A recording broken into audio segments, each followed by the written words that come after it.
भारत में सामाजिक सुरक्षा कवरेज में महत्वपूर्ण वृद्धि हुई है।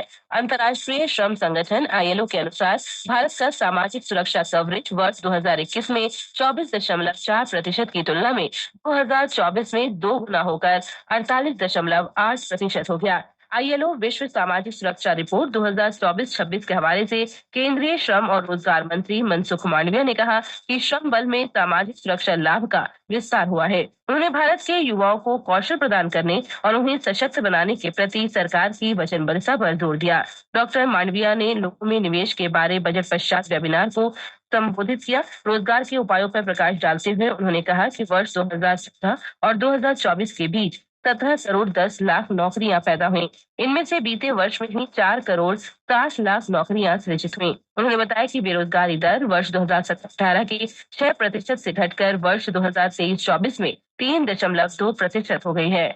संसद ने आपदा प्रबंधन संशोधन विधेयक 2024 पारित कर दिया है।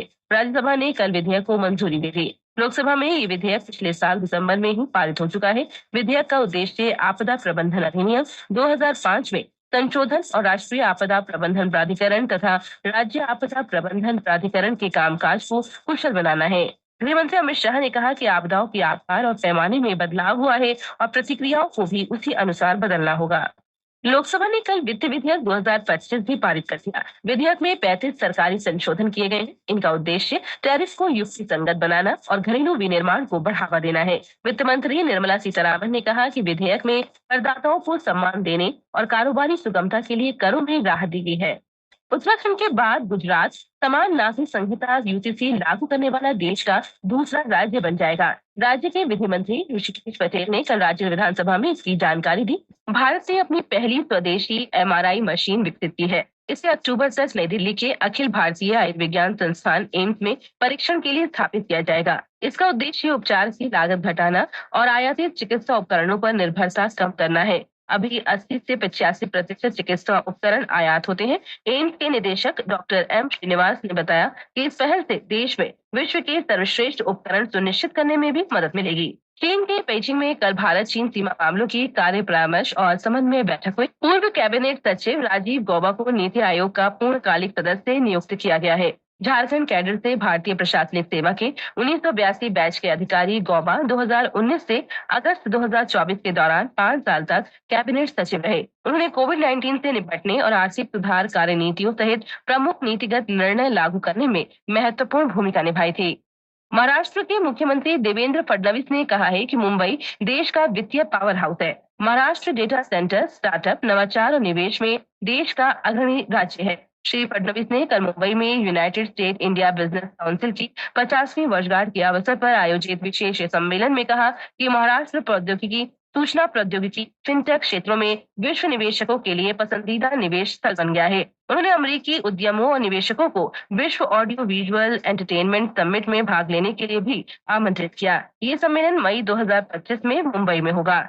उड़ीसा विधानसभा में कल रात कांग्रेस के 14 विधायकों में से 12 को निलंबित कर दिया गया। इन विधायकों ने देर रात तक सदन में विरोध प्रदर्शन जारी रखा।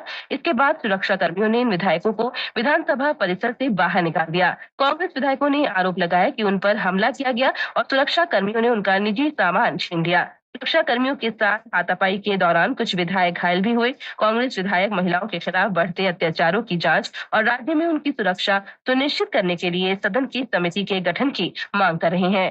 तेलंगाना में नागरकुर्नूल जिले में आंशिक रूप से ध्वस्त श्रीशैलम लेफ्ट बैंक नहर सुरंग परियोजना से 1 महीने से अधिक समय बाद बचाव दल ने एक और शव निकाला है। जिला कलेक्टर बदावत संतोष ने संवाददाताओं को बताया कि तलाशी अभियान में कल एक शव मिला। इस त्रासदी में अब तक 2 शव मिले हैं। पिछले महीने नहर सुरंग के ढह जाने से 2 इंजीनियरों समेत 8 लोग फंस गए थे।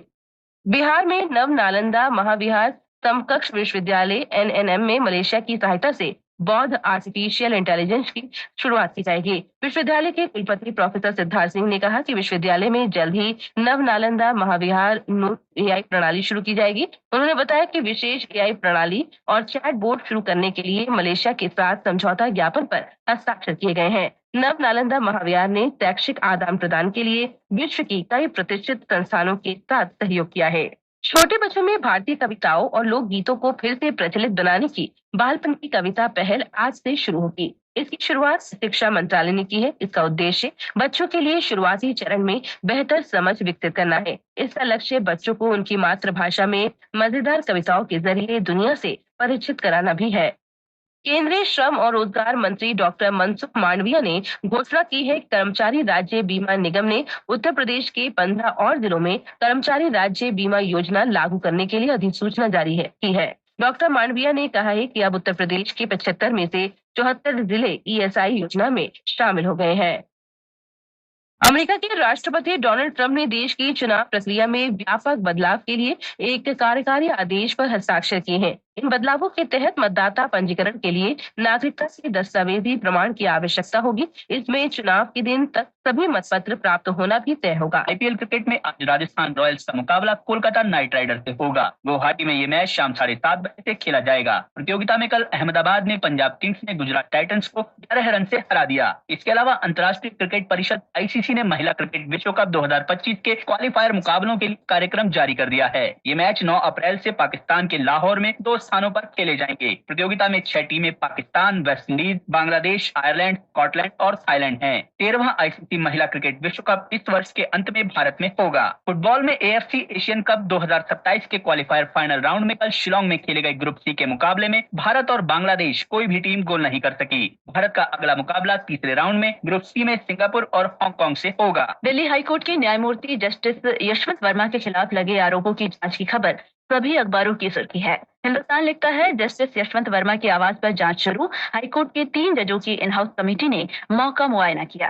दिल्ली में पहली बार 1 लाख करोड़ रुपए का बजट पेश। महिला सशक्तिकरण और बुनियादी ढांचे पर जोर, जनसत्ता की सुर्खी है।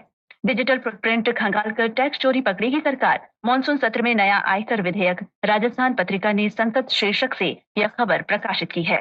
देहरादून की भारतीय सैन्य अकादमी में पहली बार महिला अधिकारियों को ट्रेनिंग दिए जाने का समाचार राजस्थान पत्रिका ने दिया है। पत्र लिखता है, बुलंद हौसलों से राह आईएमए में पहली बार कदम रखेंगी महिलाएं। पुरुषों के साथ चल रही है ट्रेनिंग। श्रीनगर में प्राकृतिक सौंदर्य के सफल प्रदर्शन की उम्मीदें पूर्ण। ट्यूलिप गार्डन में 17 लाख से ज्यादा फूलों को निहारेंगे पर्यटक। देश बंधु की खबर है।